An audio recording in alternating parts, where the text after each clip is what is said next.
या संविधानामध्ये तुम्ही पाहिलं असेल काही महत्वाच्या गोष्टी आहेत। आपलं संविधान सुरू करत असताना सर्वात महत्वाची गोष्ट आहे की बाबा संविधानाची सुरुवात कशी करायची याच्यावर 3 दिवस चर्चा चालली।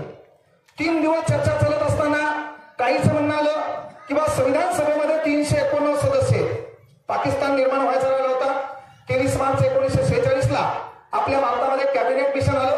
कॅबिनेट मिशन मध्ये 3 लोक होते, sir Franklin Lawrence, Albert Alexander आणि स्टॅफर्ड क्रिप्स। या लोकांनी आपल्याला मार्गदर्शन केलं। मग आता संविधान सभेची सुरुवात करायची, संविधानाची सुरुवात करायची। मग कशी करायची बाबा? हिंदू धर्माची संख्या जास्त आहे, त्यांचं म्हणणं आलं एखाद्या देवाचा गजर करा आणि चाल द्या। ख्रिश्चन धर्माचे लोक होते 2 सदस्य, त्यांचं म्हणणं आलं येशू ख्रिस्त, त्यांचं नाव या चाल द्या। मुस्लिम धर्माचे सदस्य होता बेगम रसूल, त्यांचं म्हणणं आलं अल्लाह का नाम लो चालू करो। पण बाबासाहेब आंबेडकरांनी सांगितलं की हे संविधान कुठल्या देवानं, देवाच्या प्रेषितानं, संत महात्मा बुवा बाबू याने लिहिलेलं नाही। जिवंत आरामासाच्या माणसानं हे संविधान माणसाच्या उद्धारासाठी लिहिले।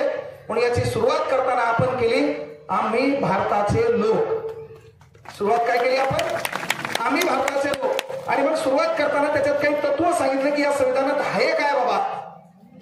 मग आम्ही भारताचे लोक भारताचे सार्वभौम समाजवादी धर्मनिरपेक्ष लोकशाही गणराज्य घडविण्याचा व त्याच्या सर्व नागरिकांस सामाजिक आर्थिक राजनैतिक न्याय विचार अभिव्यक्ती दर्जाची संधीची समानता। आणि शेवटी मग हे पुन्हा 26 नोव्हेंबर 1949 रोजी हे संविधान अंगीकृत आणि अधिनियमित करून अर्पण कोणाला करायचे? ते माझं कल्याण करणार आहे। मग मी अर्पण देवाला करायचंय का?